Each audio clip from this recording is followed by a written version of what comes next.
So before we go further in talking about genomes, phylogenetics and genomes, I want to first talk about taxonomic classifications because these vary quite a bit and it's important to our later discussions. People often talk about species and think that it's pretty well defined what a species is. But I want to talk about some of the details about this today, about what exactly is a species. It actually tends to vary quite a bit with respect to what types of organisms you're talking about. So taxonomic classifications in bacteria are different than those in animals and different than those in plants and fungi, etc. In the Linnaean system, that is, Linnaeus devised a system in the 1700s for defining a genus and a species. We've used this system extensively to classify organisms, going from kingdom, phylum, class, order, family, and then genus and species. However, you can further subdivide these into subkingdom, subphylum, etc., and subspecies down to the variety level and down to isolate. So there's quite a bit of latitude in how to define each one of these categories. Even in ancient times, thousands of years ago, people wanted to classify things, especially agricultural crops and animals that they wanted to hunt, etc. So direct observation was used originally, and two kingdoms were defined. By the 13th century, Van Leeuwenhoek had developed his microscope with a glass lens, and he could see things smaller than could be seen with the naked eye, and so a third kingdom was added, Protista, along with the plants and animal kingdoms. As microscopes became more and more powerful, including electron microscopy in the 20th century, then they could see even smaller organisms called Monera, which were added to a four-kingdom system. Eventually, those were split off when they could see that eukaryotes had nuclei, and the prokaryotes at that time that were seen had no nucleus. So that was recognized as a major difference between those. So that time then they were called empires rather than kingdoms. And the kingdoms were still Monera, Protista, Plantae, and Animalia. Eventually, a five kingdom system developed when they discovered other organisms. These were the fungi that were very different from animals or plants. By the 1970s and 1980s, molecular biology techniques had grown in usage around the world. And Carl Woese discovered a new domain, a new kingdom, called the Archaea. He called them the Archaebacteria at that time. So now there are six kingdoms and three domains at that time: bacteria, Archaea, Protista, Plantae, fungi, and Animalia.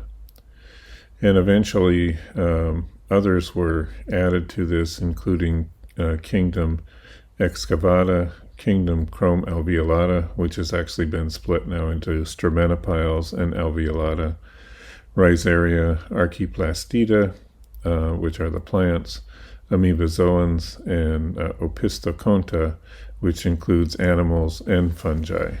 So these final groupings are based not only on morphology, but also based heavily on DNA and protein sequences. Phylograms have been produced from these DNA and protein sequences, this one primarily from ribosomal DNA sequences. So you can see the bacteria there and the archaea that split off before getting to the eukaryotes, which include the excavata, the Chrome alveolata, the Rhizaria, Archaeplastida, amoebozoa, and Opisthokontas. So we're way up here in the animals. and Saccharomyces yeast is over here. Trypanosomes are down here, and E. coli is over here. So that last phylogram was from approximately 10 years ago, but in the meantime, people have done more and more work on this group of eukaryotes here, and further split the excavata into two groups.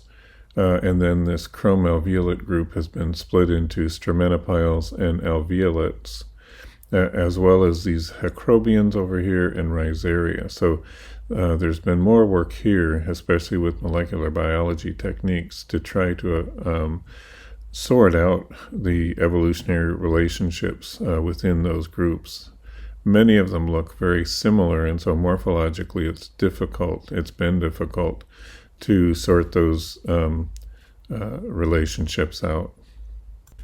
This diagram shows that we don't know a lot more than we do know. On the top, it's the number of described species, and so those are the red bars.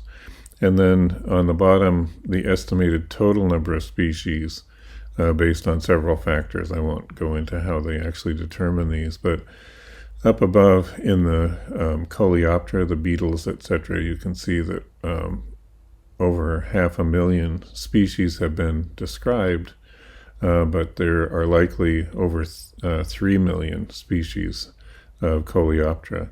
And then going down through Hymenoptera, dipteras, flies, arachnids, etc., you can see that the number of species that have been identified is far less than the number of estimated species that are extant, that is, living species on Earth right now. Just to give you an example, down here with fungi, about 30,000 species have been described, but it's been estimated there are about 1.5 million species of fungi. So right now about 1.7 to almost 2 million species have been described, but it's been estimated that there are over 12 to 13 million species extant, that is, living right now on Earth. And I don't know if you noticed, but the vertebrates make up a very, very small group of organisms on Earth. Species have been described in several different ways. So Ernst Mayr said that species are groups of interbreeding natural populations that are reproductively isolated from other such groups or other species. But this is seldom tested. In many cases, breeding is not possible. It's not possible to observe. It's not possible to demonstrate. So most descriptions of species are based on their morphological and or their molecular characteristics, and that's occurring more and more these days. So a couple of different ways to describe a species. One is a biological species, that is, where reproduction has been demonstrated. A morphological species is based only on characters, so these are just descriptions of those organisms and their characters in various parts of their life cycles. And then phylogenetic species are based on their sequences. So some species are known only by their sequences, and they've never been observed in nature. But there are problems with every one of these methods of describing a species. So here's sort of a simple one, right? You have a cat, it has kittens, and you've observed the birth of those kittens, and so you can describe a species based on that. Although you can also describe a variety, a cat, many varieties of cats. So even observation is sort of fraught with some problems. And here's part of the problem. So these are cat varieties from around the world, and a phylogram of those. So you can see the pedigree or the genealogy of each one of these, going from the Sphinx over there to the Norwegian forest cat, over here the Persian, the Russian blue, Egyptian, etc.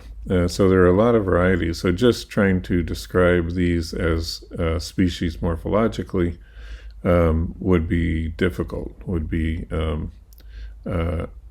problematic. But observing the breeding of these cats, then you can say, well, they're all one species, they interbreed.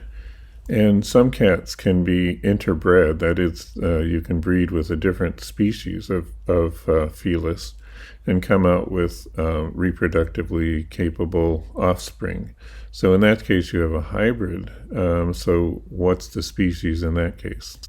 In dogs, the genus Canis, there's a similar problem. So you can look at all these dogs. There's big ones, small ones, long hair, short hair, curly hair, anything you want. And these have been bred by humans for all these characters. This occupied an entire chapter of Darwin's Origin of the Species, talking about these breeds. But they can also interbreed, forming hybrids, and humans can actually do this too. Here are a number of different varieties and species in the Canis genus, and dogs are up here. All of the solid arrows indicate breeding, which can occur to form hybrids and reproductively capable hybrids. So dogs can breed with gray wolves, with red wolves, with coyotes, with dingoes, and with golden jackals, and then other breeds can also breed between. In fact, coyotes can breed with gray wolves, and they have to form coy wolves, which actually occur in this area in the northeastern U.S. and southeastern Canada. So those are sort of in between, and they have characters in between the two, and they have behaviors that are between wolves and coyotes also. So what's a species in this case if you can get crossing between all of these? Is this one large species with a lot of variety, or are those separate species? Separate from these are black-backed jackals and side-striped jackals. They can breed with each other, but they cannot breed with the other Canis species up above. One reason is they have a different number of chromosomes, and that's illustrated in this phylogram. So you have the gray wolf up above, the jackals in there, coyotes, black-backed jackals, etc., and the chromosome number in each. So you can see the ones with the same number of chromosomes, that is 39, can all breed with each other, whereas the one with 37, those two cannot breed with the others. They actually have the same genes, but in the ones with 37, 2 of the chromosomes have fused, and so that reduces the number of total chromosomes. The outgroup species at the bottom are red fox and Arctic fox. Red fox, depending on where they live, have from 35 to 39 chromosomes. So some of them can actually interbreed and some of them can't, even though they're all red foxes.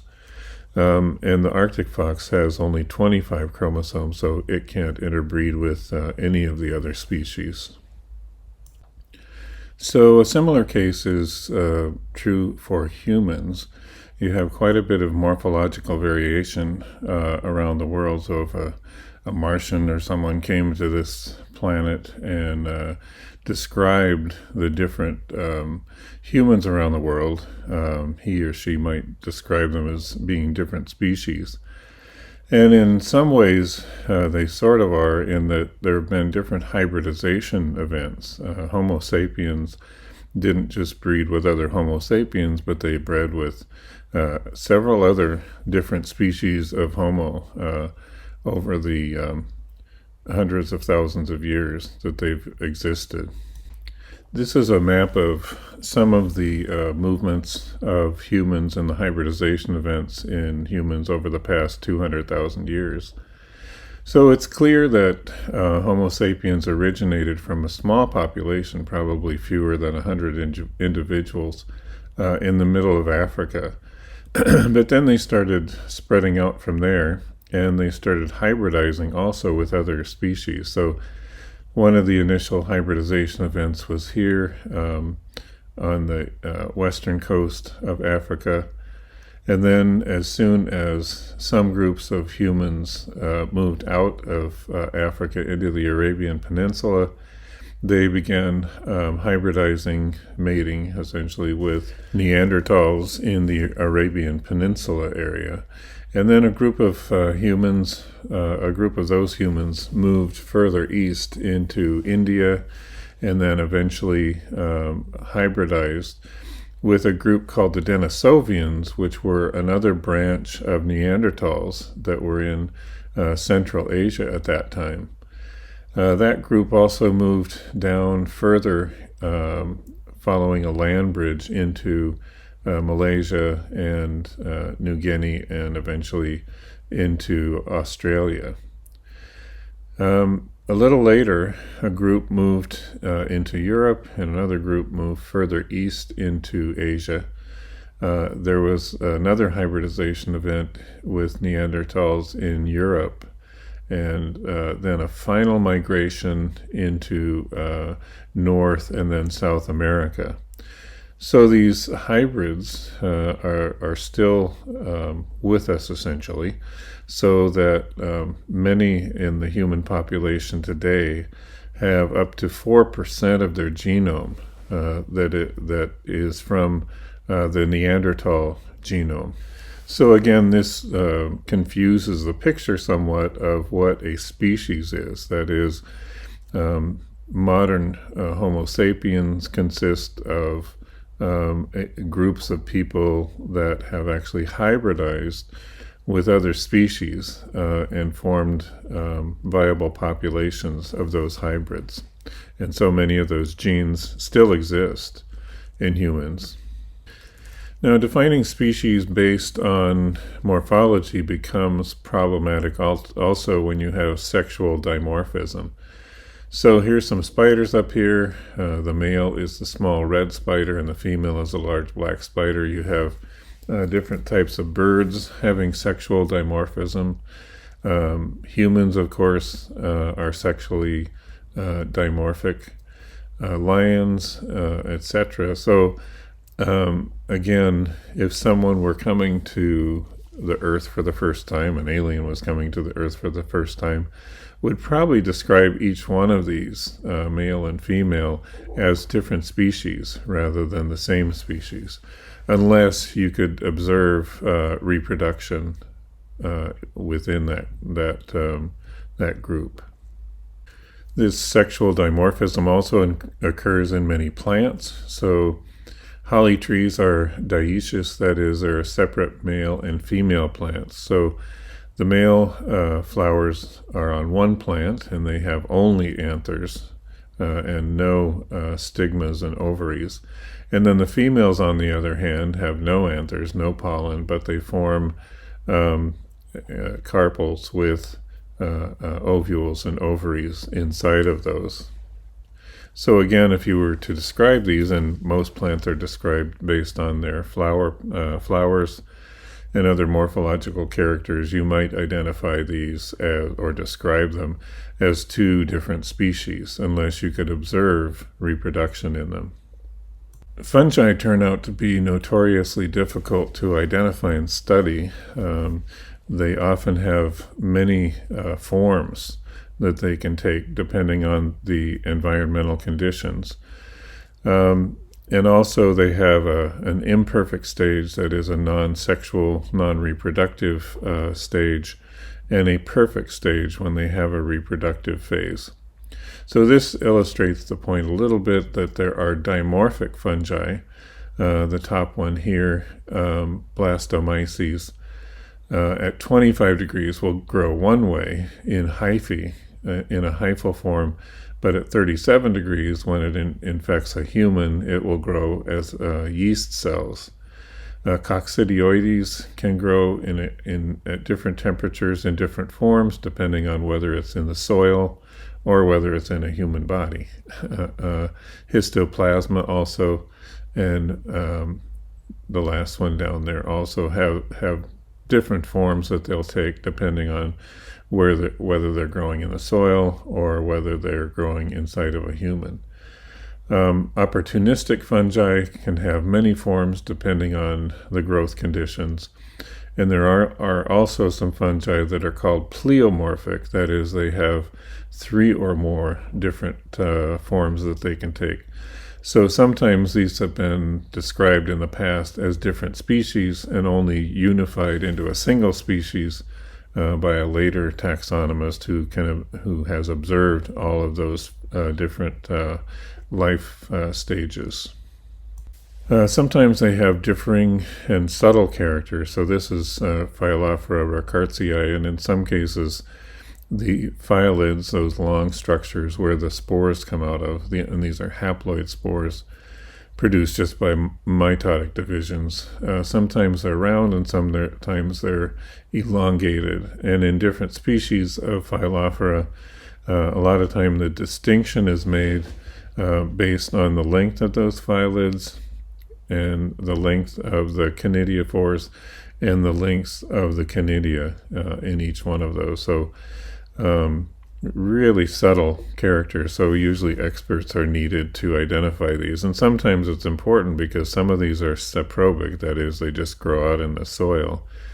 And others are highly pathogenic, and so they can actually make humans ill, cause disease in humans. Here is an example of a pleomorphic fungus. So you can see up at the top, it starts with a fibrous thallus, that is a fruiting body that releases spores. And so there are the spores. They grow into a bacterial form, and then a rod form, and eventually bacterial form with double spores, and then a microbial globular form, bursting and releasing the ascospore, or the yeast forms, and then forming an ascospore form, and finally a multicellular and multinucleate forms as well. So if you were to go out and sample soil and look at each one of these, you might think that it's a different type of species in each case, but this is all one species with the same genome and going through a normal life cycle. When you look in cultures also, and not all fungi and not all bacteria can be grown in culture, by the way, only a small percentage can. They will have different forms of growth, and so this is one of the morphological characteristics that can be used to describe and identify fungi. So these are all hyphal forms, that is, they're forming filaments that will grow from a central location where the initial sample was put, and then they'll grow outward from that. So some form rather feathery type hyphae, and they'll be different in the center than they are further out. Some of them are actually going along with circadian rhythms, so they'll form different types of pigment, different hyphae at different forms, so you'll see a ring structure. And then others will look more crusty and solid on the top. Those forms will be characteristic of each type of, or each species of fungus. However, if you grow them on different types of media, they can change those forms by quite a bit also, so that would be characteristic of particular species as well. At the bottom left, those are just different types of structures to form spores, so these would all be spore-forming structures or reproductive structures on those hyphae of the fungi. Bacteria also exhibit few morphological characters. So you can look at the surfaces, determine whether they're bacilli or cocci or spiral form bacteria. Some produce different pigments, and on different media also they would form different pigments. You can also grow them in different media and with different indicator dyes. And then there are certain test kits where you will put the bacteria inside of those little chambers, and the different media and the different indicator dyes will then give a particular pattern which is characteristic for a particular bacterium. However, you have to use these with caution because these are produced to identify known bacteria. So if it's an unknown bacteria, it could give a false reading so that you think it's a known bacteria when really it's an unknown, but it reacts similarly to a known bacteria. This is a phylogenetic tree indicating some of the problems of identification within the species Escherichia coli.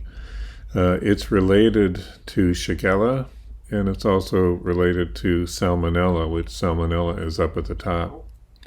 So you can see E. coli K12 and W3110 in the middle have a smiley face because you have those in your gut now, and they are actually doing good things for your digestion. So those are friendly bacteria, but you have there are other E. coli strains, 0157, down here, which are quite deadly. So if you happen to eat some hamburger with 0157 in it, it could kill you. So these are all called E. coli, but they're definitely have some major differences. Down below, there are a couple of others. There are urinary and avian strains, which are pretty much innocuous. And then up on top, you can see that even E. coli 0157 and K12 are both related to Shigella, and that causes severe diarrhea. So although a lot of things are called E. coli, they are not the same species. They're very different in their activity within an organism. Also, to illustrate how different these E. colis are from one another, and they probably aren't a single species, but a species group, a group of species within Escherichia, is that 60 complete genomes have been sequenced, and the genome size of K12 is about 4.6 megabases of DNA, and it has about 4,300 genes. However, if you look throughout all of the E. colis, they can range greatly in their genome size, and the entire pangenome, that is, all of the genes so far that have been identified in those 60 complete genomes, is about 16,000. So that's approximately 4 times as many as are just found in K12. Again, indicating that this is not a single species. So moving back to vertebrates, there's something called convergent evolution also in placental mammals versus marsupial mammals. So at the bottom you can see a wolf and a Tasmanian wolf, which is a marsupial mammal.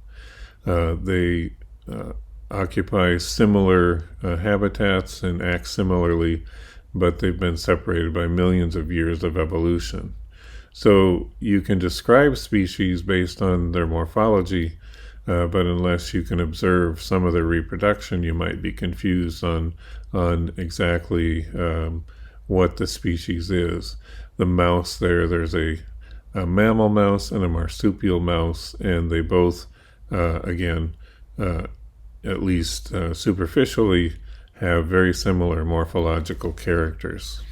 Here's a similar example in that these frogs, the leopard frogs, Rana pippins, if you go to different locales, you can't really tell the difference between these frogs based on their morphology.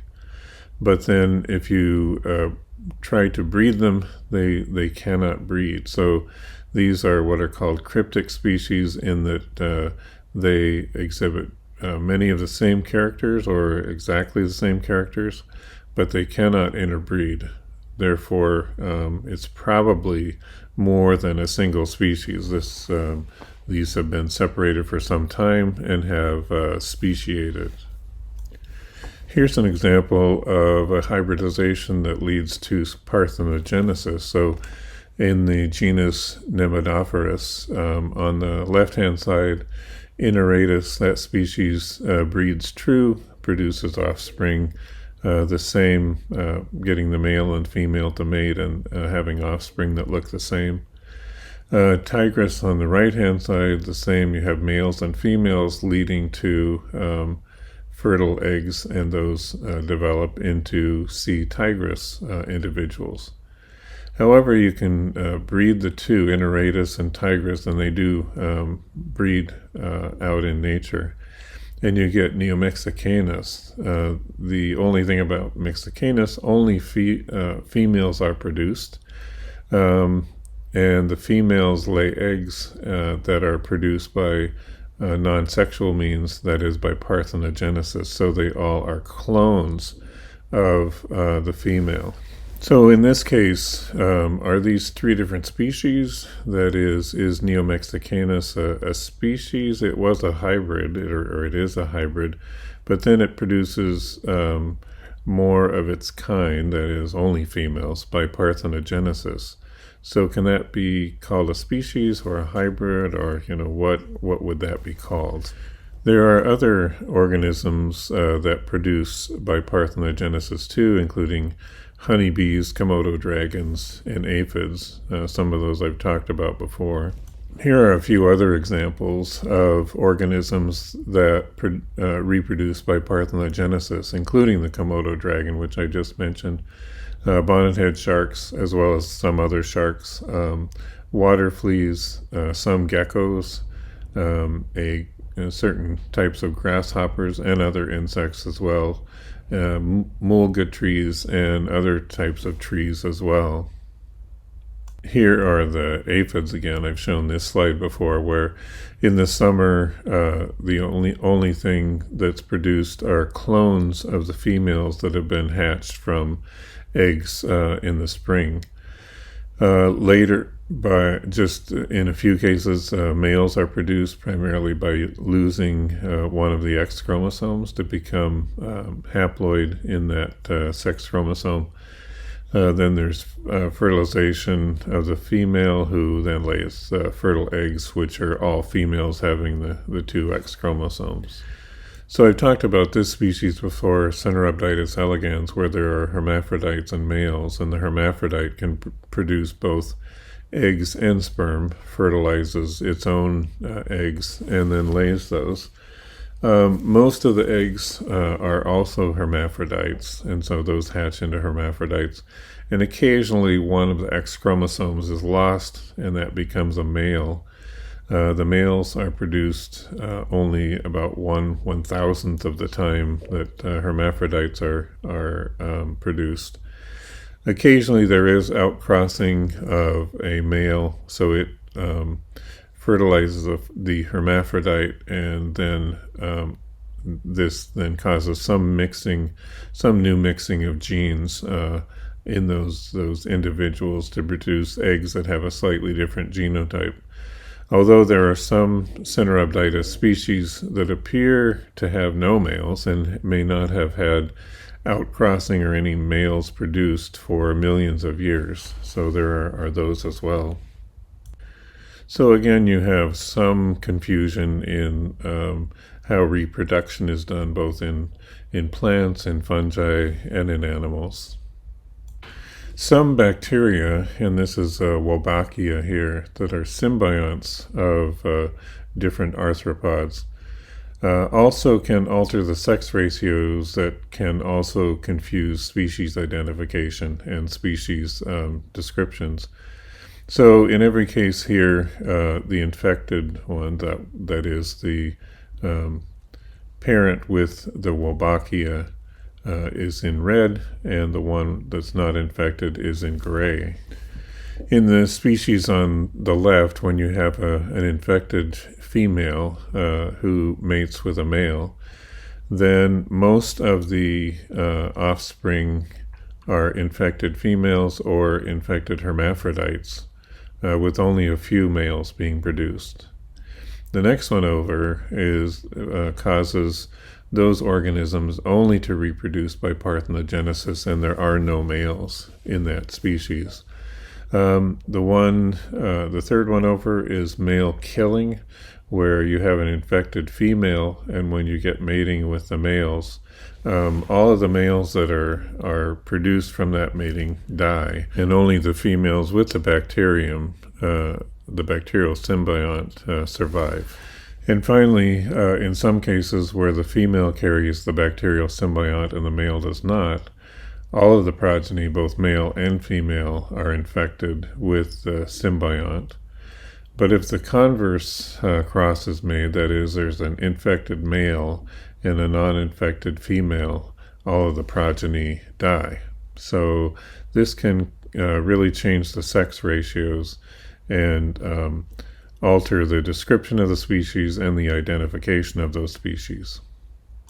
So finally we come back to these descriptions of what is a species, and going from Ernst Mayr, who said that the species are interbreeding natural populations that are reproductively isolated.